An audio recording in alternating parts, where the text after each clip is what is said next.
Le temps de la grâce est encore là. La rédemption est complète. Jésus a expié à notre place à Golgotha. Des foules innombrables se précipitent joyeusement vers la patrie. Elles ont trouvé le salut, la paix et le repos de l'âme.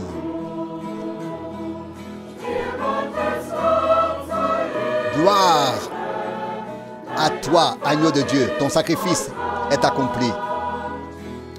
Tu nous as libérés de nos fautes et de nos péchés.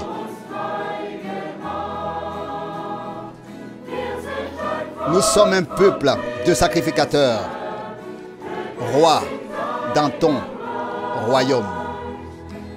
Nul nom sur la terre n'est égal au tien.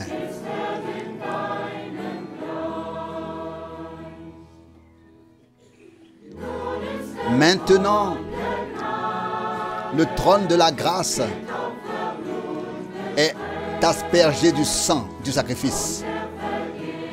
Et Dieu ne se souvient plus du péché pardonné.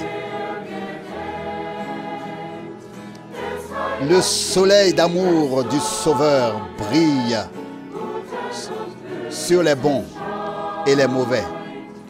Le peuple de la nouvelle alliance est uni par son sang.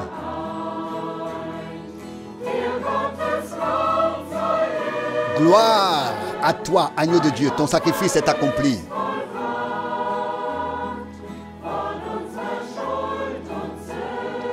Tu nous as libérés de nos fautes et de nos péchés.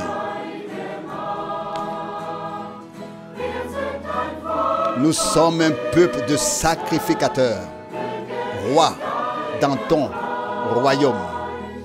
Nul nom sur la terre n'est égal au tien.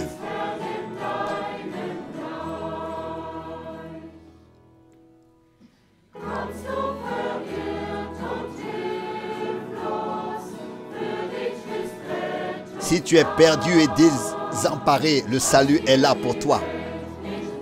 Ce que le monde ne t'offre pas, tu le trouveras à Golgotha. La paix pour les questions de doute, la guérison pour toute douleur, la force pour porter la croix, l'amour pour les cœurs vides. Gloire à toi, agneau de Dieu. Ton sacrifice est accompli. Tu nous as libérés de nos fautes et de nos péchés. Nous sommes un peuple de sacrificateurs, rois dans ton royaume. Nul nom sur la terre n'est égal au tien. Gloire à toi, agneau de Dieu. Ton sacrifice est accompli. Tu nous as libérés de nos fautes et de nos péchés. Nous sommes un peuple de sacrificateurs, rois dans ton royaume. Nul nom sur la terre n'est égal au tien.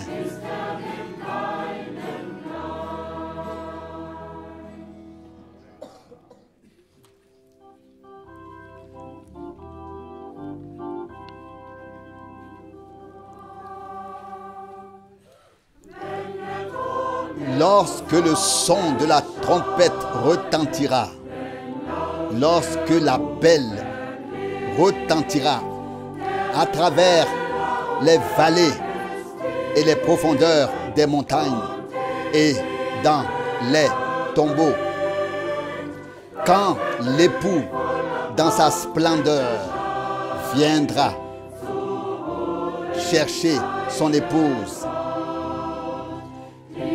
qu'il appellera à lui comme elle exulte dans les airs, glorieusement transfigurée dans sa lumière. Glorieusement transfigurée en sa lumière. Glorieusement transfigurée en sa lumière. L'appel retentira, les morts se lèveront, glorieusement transfigurés en sa lumière.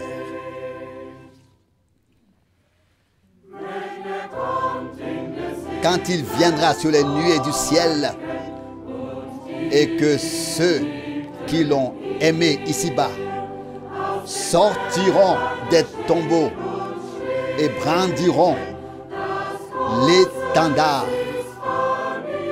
de la victoire, quand le corps et l'âme s'uniront, la mort ne tuera plus. Comme ils pousseront des cris de joie, ceux qui se verront face à face, glorieusement transfigurés dans sa lumière. Glorieusement transfigurés en sa lumière. Glorieusement transfigurés en sa lumière. L'appel retentira, les morts se lèveront, glorieusement transfigurés en sa lumière. Ce qui a été semé dans la faiblesse terrestre naîtra alors en puissance. Le chant des rachetés résonne pour celui qui crée de si grandes choses. Lorsque l'aurore illumine les ténèbres et que le jour d'or se lève, comme ils poussent des cris de joie autour d'eux, ceux qui ne se séparent plus, glorieusement transfigurés dans sa lumière. Glorieusement transfigurés en sa lumière. Glorieusement transfigurés en sa lumière. L'appel retentira. Les morts se lèveront, glorieusement transfigurés en sa lumière.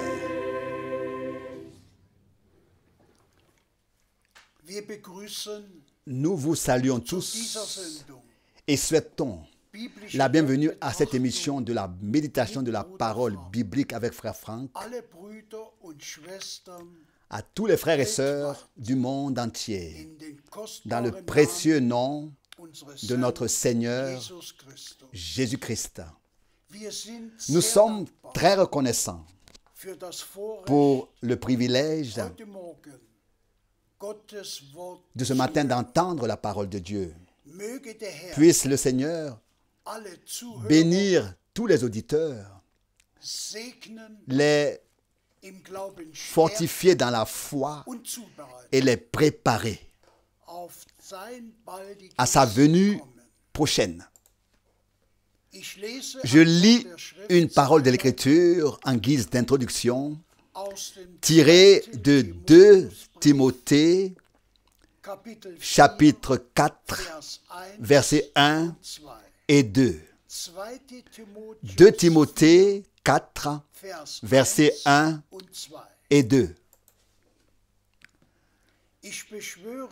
Je t'en conjure devant la face de Dieu et du Christ Jésus, qui jugera les vivants et les morts dans les temps à venir, à son apparition et à son règne. Prêche la parole, présente-la, insiste en toute occasion favorable ou non, convainc, corrige, avertit avec toute douceur et enseignement. S'il te plaît, frère Franck, remercions le Seigneur pour une parole si précieuse que nous allons encore aborder dans un instant. Mais tout d'abord, je voudrais saluer chaleureusement tout le monde et vous remercier pour les salutations que vous nous avez adressées, qu'il s'agisse du frère Müller à la mer Baltique, des frères et sœurs Anderson de Nouvelle-Zélande ou du docteur Mbié de la République du Congo. C'est pareil, du monde entier, de partout, nous avons reçu des salutations de ceux qui écoutent, qui sont bénis et qui vivent ainsi leur préparation. Nous pouvons dire sincèrement et honnêtement que sans le dernier message, nous n'aurions aucun fondement sous les pieds de notre foi sur lequel nous pourrions nous tenir. Les saintes Écritures peuvent être lues par tous, dans toutes les communautés religieuses, dans toutes les communautés. Mais la question est, où est la parole pour ce temps? Et la question suivante est, ne s'agit-il pas aujourd'hui principalement du retour de Jésus-Christ et de notre préparation en vue du jour glorieux où le Seigneur reviendra prendre les siens à la maison? Il ne suffit pas de tenir de simples services divins, de chanter, de prier, de lire une parole et de remettre les gens à la grâce du Seigneur. Celui qui est aujourd'hui confié à la grâce du Seigneur doit être familiarisé avec ce que Dieu a promis pour cette dernière étape dans sa parole.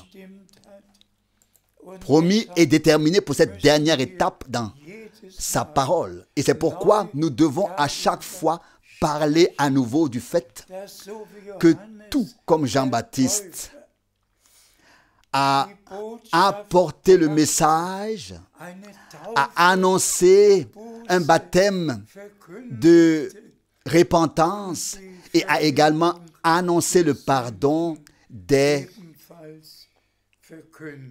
péchés. Pourquoi? Il pouvait dire, voici l'agneau de Dieu qui enlève, qui ôte le péché du monde. Et c'est pourquoi il pouvait déjà, en vue du pardon qui allait se produire, baptiser tous ceux qui croyaient et avaient accepté le message qu'il avait apporté. De la même manière, nous ne baptisons aujourd'hui que des personnes qui ont accepté le message, mais pas seulement cela, mais aussi ceux qui ont reconnu et ont reçu dans la foi que l'agneau de Dieu a versé son sang et que nos péchés ont été pardonnés. Et c'est pourquoi nous baptisons des personnes qui ont reçu et accepté le pardon. Dans un sermon écouté récemment, Frère Branham a dit, aujourd'hui, trop de gens sont baptisés alors qu'ils ne se sont pas du tout repentis. Et cela m'a tout simplement touché le cœur. Car la foi précède le baptême. Mais avant le baptême, la foi est suivie par la repentance. La repentance est suivie ensuite par le baptême. Donc, si aujourd'hui aussi des jeunes s'ajoutent et vont au baptême avec le sourire, sans avoir vraiment vécu une rupture intérieure, une repentance, un regret, et sans avoir confessé leur mode de vie au Seigneur, et sans avoir prié pour demander pardon au Seigneur, nous devons revenir au commencement. Et disons encore une fois ce que frère Branham a vraiment dit, et cela du fond du cœur. Aujourd'hui, trop de gens sont baptisés qui ne se sont pas repentis. Et donc, chers frères et sœurs, aujourd'hui, il s'agit de faire toutes les expériences bibliques. Si la parole est annoncée et qu'elle nous va droit au cœur, alors nous venons au Seigneur. Et le Seigneur dit, celui qui vient à moi, je ne le rejetterai pas. Nous devons prendre le bon départ pour pouvoir faire une bonne fin. Le début, le commencement avec notre Seigneur. Et ensuite la fin, l'achèvement avec notre Seigneur. Croire dès le commencement et vivre toutes les expériences du salut par grâce. Nous allons lire quelques passages bibliques. Je t'en prie. Nous lisons de Galates chapitre 1, le verset 8. Galates 1, verset 8. Mais même si nous-mêmes ou un ange du ciel vous annoncions un autre message du salut que celui que nous vous avons annoncé, malédiction sur lui. Oui. Dans ce passage biblique aussi, nous avons reçu de la part de Dieu que tout doit être annoncé comme il l'a été au commencement, par Pierre, par Paul, par les apôtres. Et Pierre a effectivement, sous l'inspiration du Saint-Esprit, il a comme première chose annoncé la repentance, puis le baptême, puis le baptême du Saint-Esprit. C'est exactement ce que nous devons faire maintenant. Et nous vivrons tout cela par la grâce. Et comme il a été dit dans la parole d'introduction avec tant de clarté et d'insistance, que la parole est annoncée en toute occasion favorable ou non.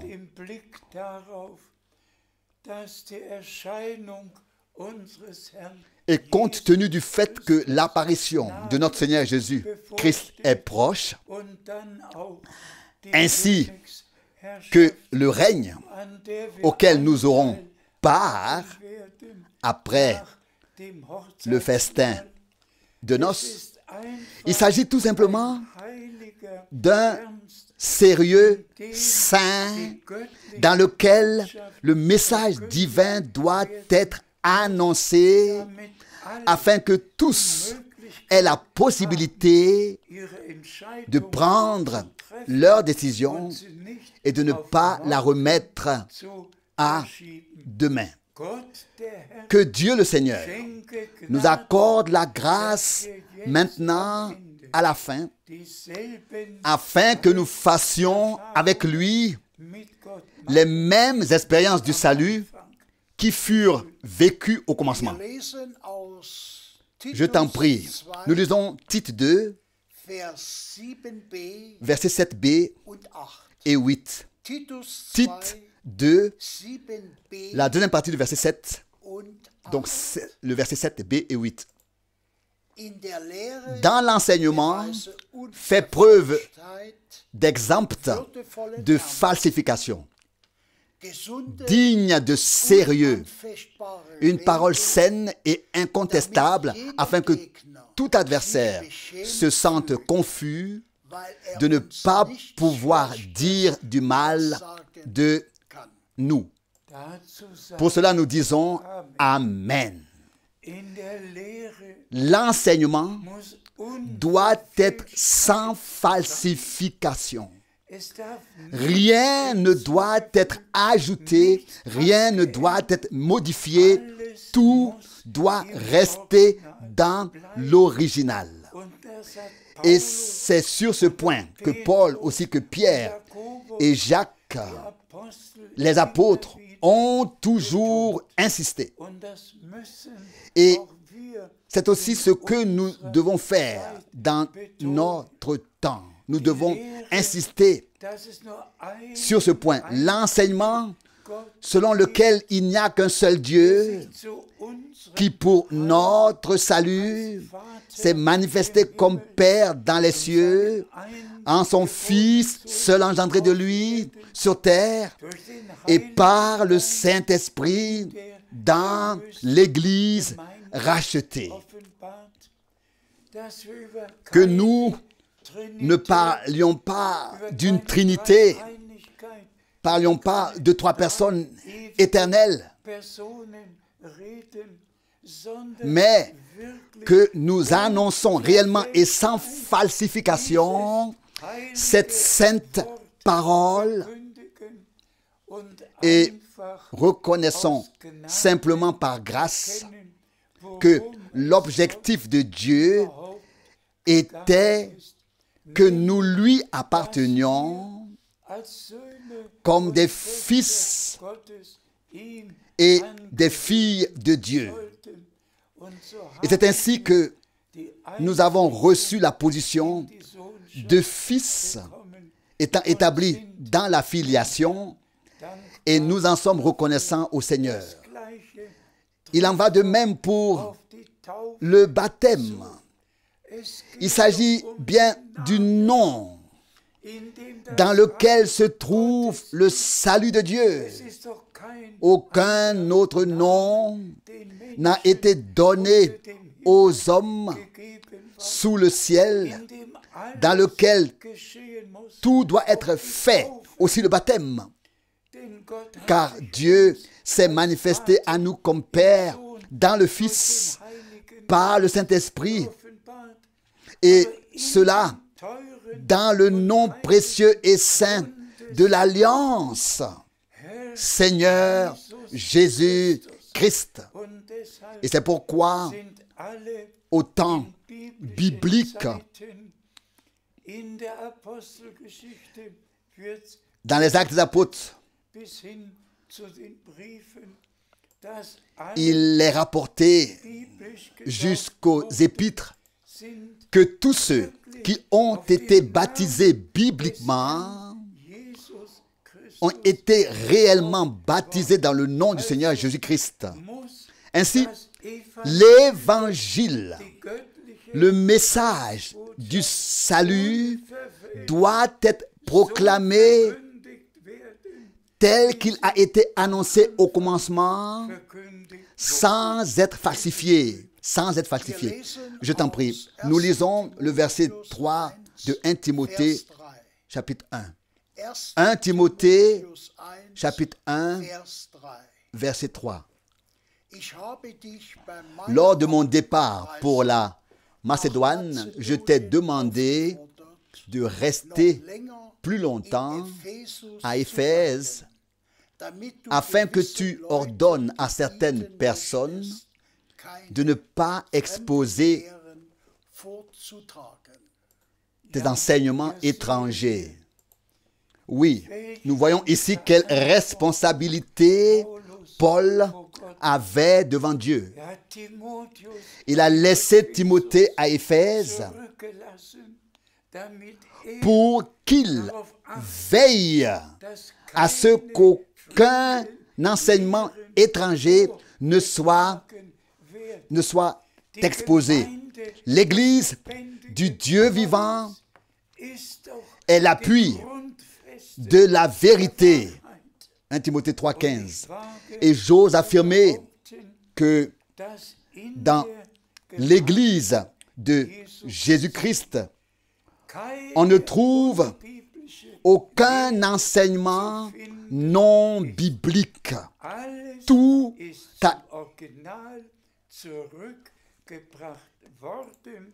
a été ramené à l'original. Et nous pouvons toujours souligner à nouveau que Dieu, à notre époque, a pu utiliser son messager, son serviteur, son prophète, pour nous ramener à l'original, à la parole de Dieu, aux enseignements bibliques et à l'enseignement des apôtres, à la pratique des apôtres, à tout ce qui était au commencement.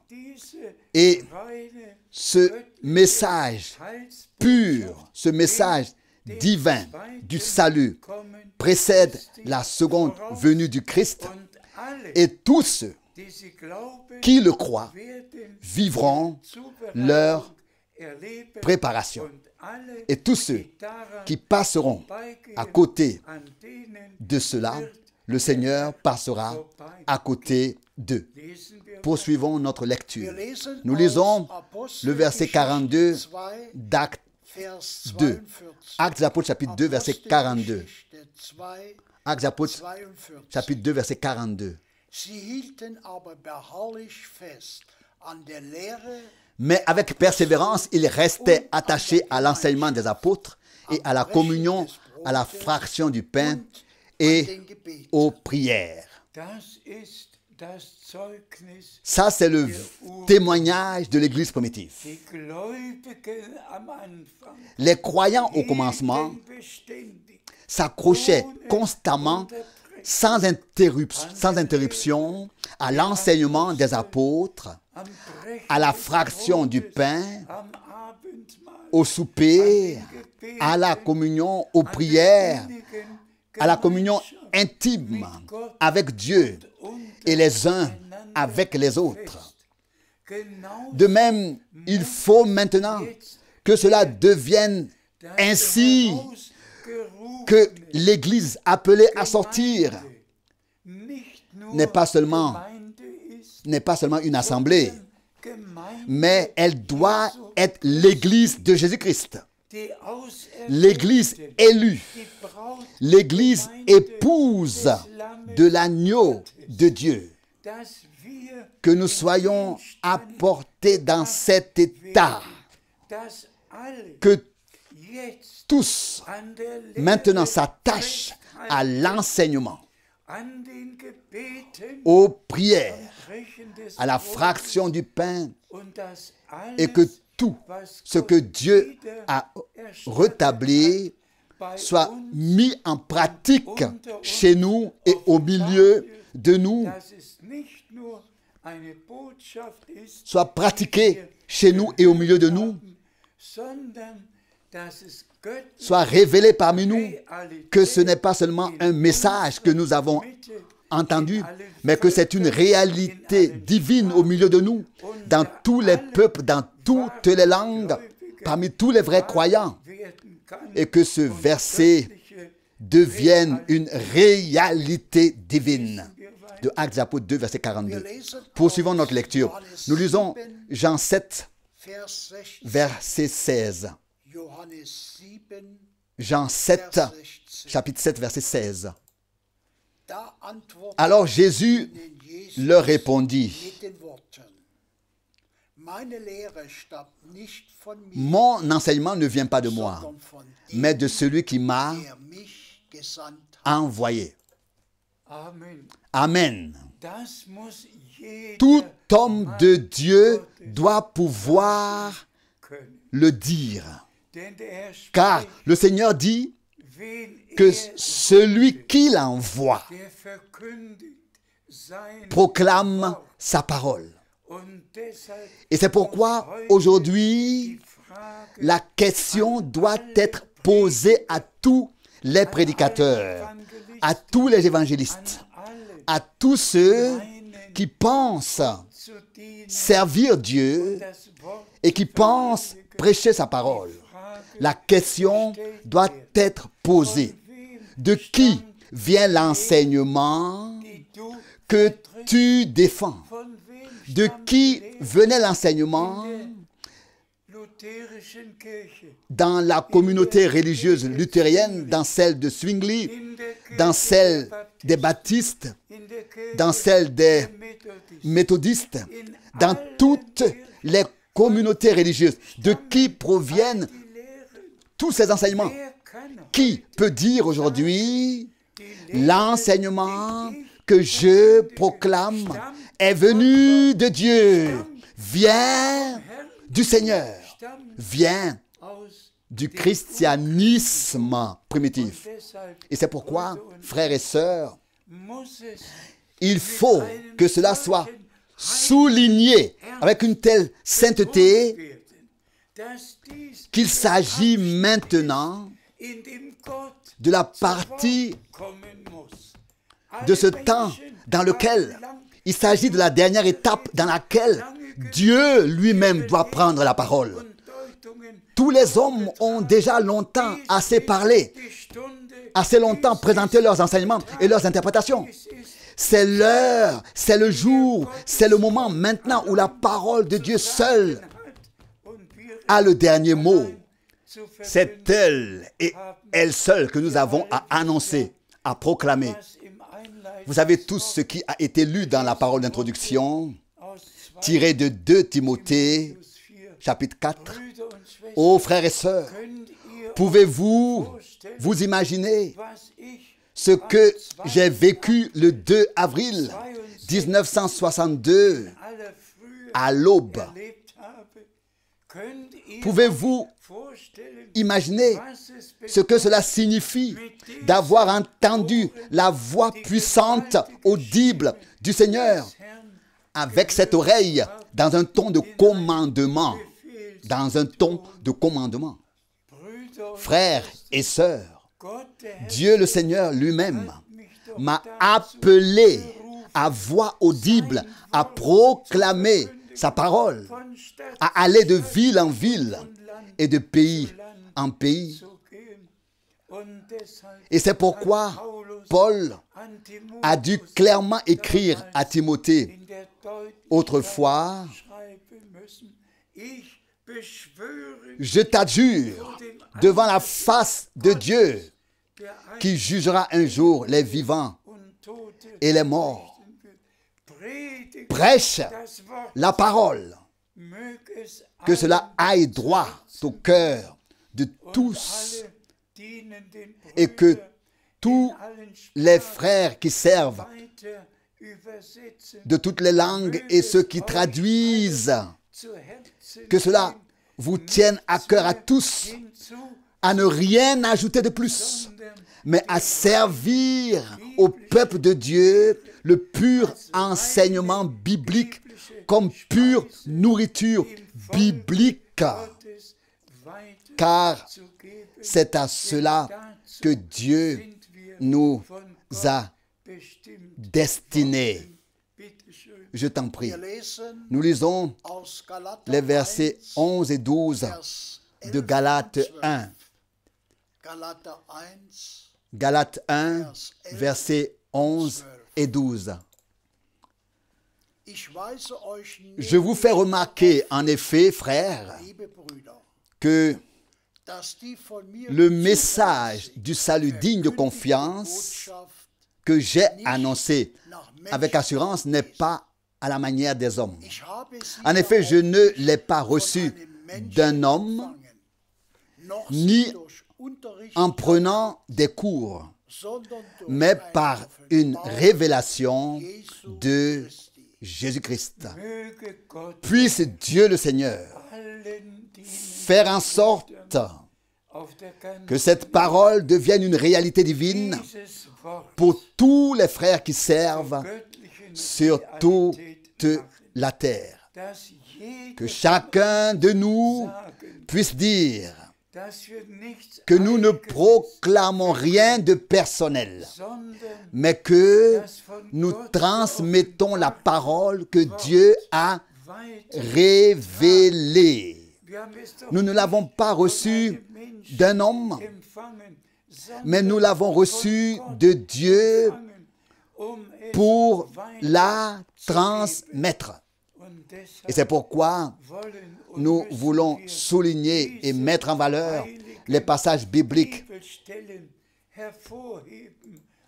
saints et les transmettre à tous dans le monde entier, dans tous les peuples et langues, que nous sommes maintenant tout à fait proches du retour de Jésus-Christ.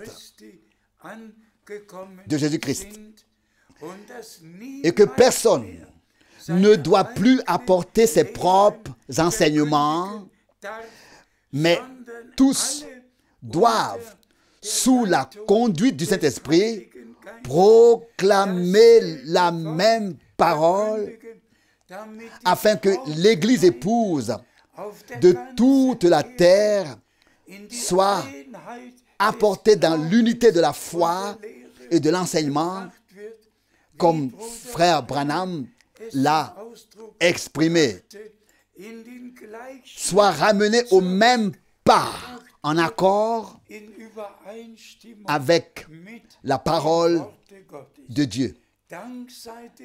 Que le Seigneur soit remercié pour le message de la fin des temps. Que Dieu soit remercié pour son serviteur et prophète qu'il a envoyé. Remercié soit le Seigneur de nous avoir destinés à proclamer sa sainte et précieuse parole. Qui, parmi tous les prédicateurs, peut dire « L'enseignement ne vient pas de moi, mais de celui qui m'a envoyé ». Qui de tous ceux qui dans le monde entier aujourd'hui prêchent ont réellement reçu un appel divin pour parler, une vocation divine pour voyager, un envoi de la bouche du Seigneur?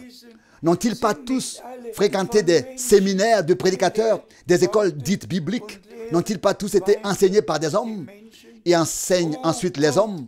Oh, Dieu aie pitié et sois miséricordieux. Appelle les élus à sortir, sépare-les, afin qu'ils n'écoutent plus que toi et ta parole. Je t'en prie. Nous lisons de 1 Timothée, chapitre 4, verset 16. 1 Timothée 4, verset 16. Prends garde à toi-même et à l'enseignement. Tiens-y fermement, car si tu fais cela, tu te sauveras toi-même ainsi que ceux qui t'écoutent. Amen. Pas seulement toi qui annoncent la vraie parole, la parole de la vérité, mais tous ceux qui écoutent la parole que tu annonces seront avec toi auprès du Seigneur. Pas seulement les vrais prédicateurs, mais tous ceux qui ont donné foi aux vrais prédicateurs participeront à l'enlèvement. Et c'est pourquoi, à plusieurs reprises, dans ces passages bibliques, l'accent est mis sur l'enseignement. Nous avons tous besoin d'un véritable enseignement biblique. Et que le Seigneur soit remercié d'avoir particulièrement utilisé Paul pour mettre l'accent sur cela et le souligner. Prends garde à l'enseignement. Fais attention à ce que tu enseignes. Et nous tous qui proclamons les choses bibliquement, souhaitons que tous les frères et toutes les sœurs dans le monde entier ne croient qu'à la proclamation biblique et remercie le Seigneur de ce que nous vivons maintenant dans le temps où seul Dieu lui-même prend la parole et où seule la parole de Dieu doit prévaloir. Je t'en prie. Nous lisons Colossiens 4, verset 16. Colossiens 4, verset 16. Et si cette lettre a été lue chez vous, faites en sorte qu'elle soit aussi lue dans l'assemblée de Laodicée et que vous aussi, vous puissiez lire celle de Laodicée. Remercié soit le Seigneur, frères et sœurs bien-aimés. Ce qui m'interpelle tant avec ces quelques paroles, c'est le fait que Paul écrit ici, si cette lettre, donc c'était des lettres qui ont été écrites, et soyez honnêtes, quand une lettre vous est adressée, vous en lisez le contenu, elle vous est adressée. Vous ne laissez pas l'enveloppe fermée, vous l'ouvrez. Vous ouvrez l'enveloppe, vous lisez la lettre. Et ici, Paul écrit, si cette lettre est lue chez vous, alors qu'elle soit lue aussi dans l'assemblée de Laodicée, qu'elle soit lue partout. Et c'est bien pour cela que les lettres des apôtres ont été rassemblées pour être lues aujourd'hui, non seulement par l'assemblée de Laodicée, ou à Paris, ou à Rome, ou à Berlin, ou à Washington. Ces lettres des apôtres sont devenues un Nouveau Testament, ont été rassemblées et s'adressent à nous tous, à nous tous. C'est à toi et à moi que ces épîtres sont adressées et nous devons les lire avec attention et les prendre à cœur, car le contenu nous est adressé et nous qui est adressé à nous, qui lisons ces lettres des apôtres. Alléluia, alléluia, soit notre Seigneur pour cela. Nous poursuivons notre lecture. Nous lisons dans 1 Thessaloniciens, chapitre 5, versets 26 et 27. 1 Thessaloniciens, chapitre 5, versets 26 et 27. Je vous en conjure par le Seigneur. Faites parvenir cette lettre à tous les frères pour qu'elle soit lue. Pour qu'elle soit lue. À ce sujet aussi, nous disons encore une fois Amen. Faites parvenir cette lettre à tous les frères pour qu'elle soit lue. Remercions le Seigneur. Que Dieu le Seigneur soit remercié. L'apôtre Paul était conscient de l'appel divin, de la responsabilité divine, et il voulait que toutes les lettres écrites soient lues, prises en compte et suivies. Il en va de même à notre époque. Que notre Dieu soit remercié pour toutes les lettres et pour tout l'Ancien et le Nouveau Testament. Prenons à cœur tout ce que Dieu a à nous dire par sa parole. Je t'en prie. Nous lisons encore dans Apocalypse 22, versets 18 et 19. Apocalypse 22, versets 18 et 19. Je rends témoignage à quiconque entend les paroles de la prophétie de ce livre, que si quelqu'un y ajoute quelque chose, Dieu fera tomber sur lui les fléaux dont il est question dans ce livre. Et si quelqu'un retranche quelque chose des paroles de ce livre de la prophétie, Dieu lui ôtera la part de l'arbre de vie et de la ville sainte au sujet desquels il est écrit dans ce livre. Remercié soit le Seigneur pour cette sérieuse exhortation, pour ce sérieux avertissement. Avez-vous entendu? Il n'a plus été dit ici celui qui lit les paroles de la prophétie de ce livre, mais je rends témoignage à quiconque entend les paroles de la prophétie de ce livre. Nous avons ici la réponse dont il est question aujourd'hui. Aujourd'hui, il ne s'agit plus seulement que tous lisent les 22 chapitres de l'Apocalypse. Aujourd'hui, il s'agit de savoir que nous avons appris que Dieu a scellé ce livre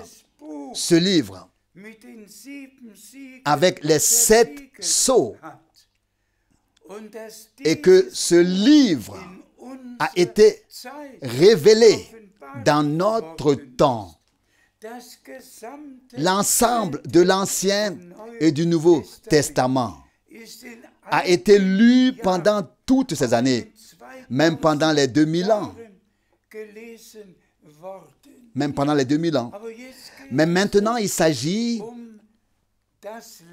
du dernier livre de la Bible, de l'Apocalypse et de ce qui y est écrit. Et de ce qui y est écrit. Et ce qui est écrit devait être révélé, parce que tout a été présenté en parabole, en exemple. Et nous le savons tous, jusqu'à aujourd'hui, tous les théologiens confessent et disent: je ne veux pas le lire encore une fois parce que je ne comprends rien de ce qui y est écrit. De ce qui y est écrit. Et frères et sœurs, savez-vous que certains traducteurs de la Bible ne voulaient pas inclure l'Apocalypse dans leur Bible parce qu'ils ne pouvaient rien comprendre de son contenu. Et si nous pensons maintenant que dans les 2 derniers versets d'Apocalypse 22, il nous est dit, celui qui entend les paroles de la prophétie de ce livre. Depuis quand pouvons-nous écouter, entendre? Depuis l'ouverture des sceaux. Et nous devons le dire devant Dieu et en témoigner. Frère Branham a reçu une instruction directe du Seigneur le 28 février 1963 que les sceaux seraient ouverts et en mars 1963, ils ont été ouverts et tout ce que nous avons à proclamer a été ouvert, a été révélé par grâce. Et le reste dont il n'a pas parlé concernant les 7 jugements de trompette, les 7 jugements de coupe de colère, sur tout ce qui se passerait encore après l'enlèvement. Nous pouvons le lire effectivement. Et je peux le dire, devant la face de Dieu, en levant la Bible par reconnaissance. Rien de ce que je lis dans les 22 chapitres ne m'est resté caché. Rien n'est resté pour moi une énigme. Fondamentalement, tout, absolument tout a été révélé.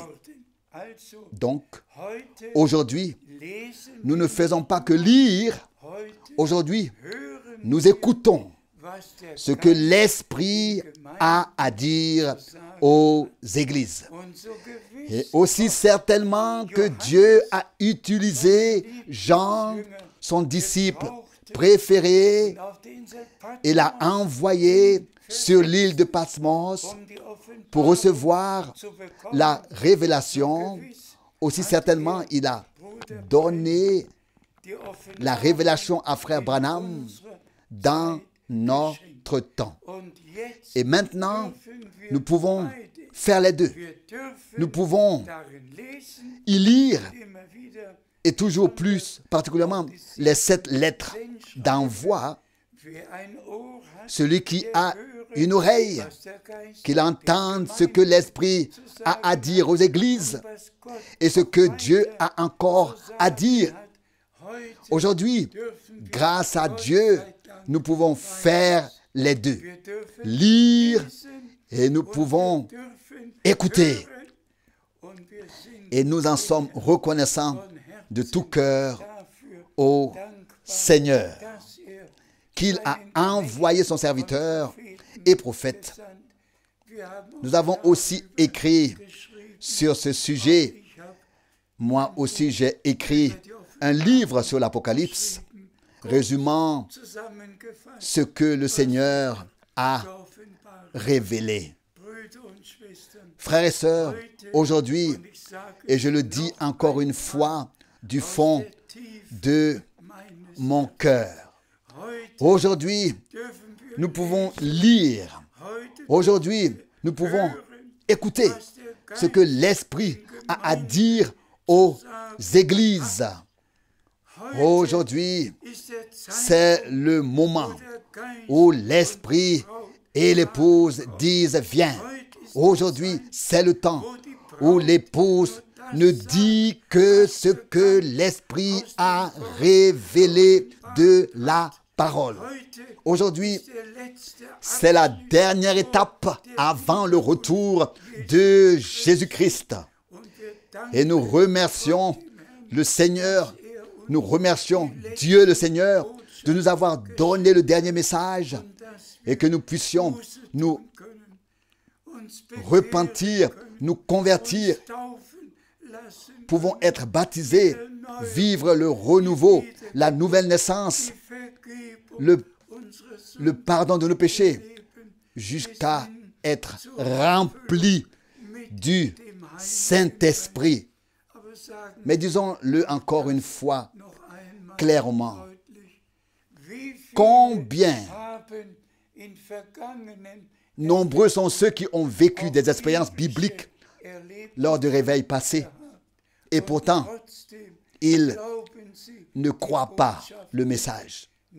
Seuls les élus croient ce que Dieu a révélé de sa parole.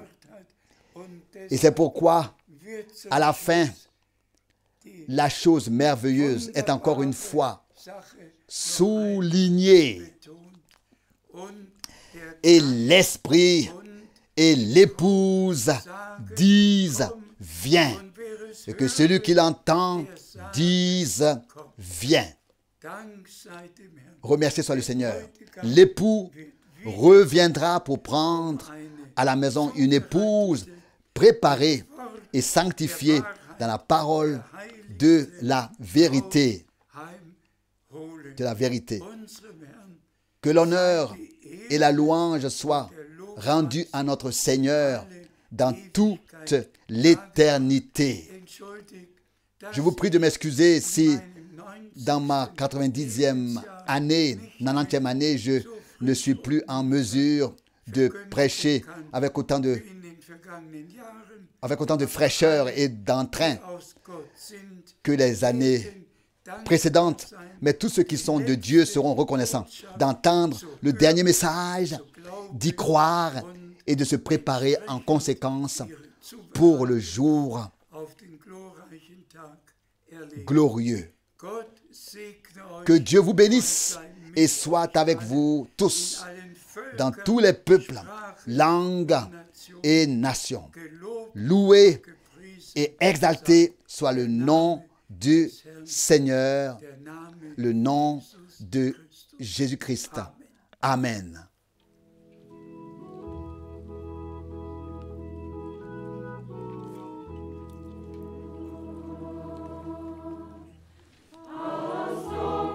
D'une longue nuit sombre et obscure, où j'étais accablé par le pouvoir du péché, le Seigneur m'a fait sortir quand la lumière a brillé pour moi du ciel.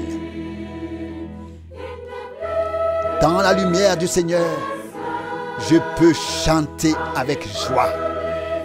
Je suis maintenant dans la lumière du Seigneur. Dans la lumière du Seigneur. Je marche dans la lumière du Seigneur.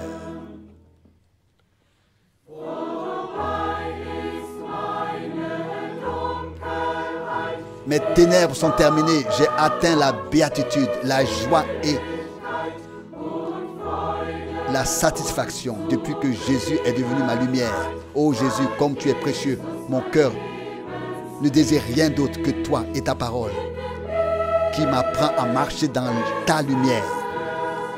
Dans la lumière du Seigneur, je peux chanter avec joie. Je suis maintenant dans la lumière du Seigneur. Je marche dans la lumière du Seigneur.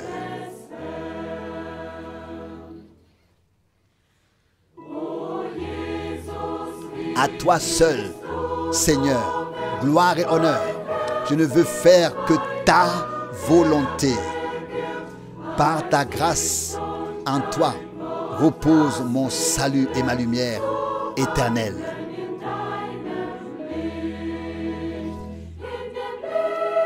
Dans la lumière du Seigneur,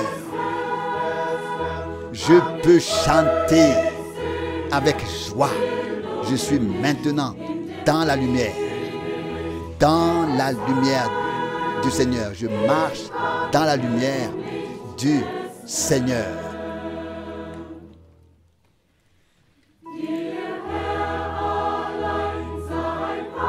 À toi seul, Seigneur, soit gloire et honneur. Je ne veux faire que ta volonté. Par ta grâce, en toi repose mon salut et ma lumière éternelle. Dans la lumière du Seigneur, je peux chanter avec joie. Je suis maintenant dans la lumière du Seigneur. Je marche dans la lumière du Seigneur. Dans la lumière du Seigneur, je peux chanter avec joie. Je suis maintenant dans la lumière du Seigneur. Je marche dans la lumière du Seigneur.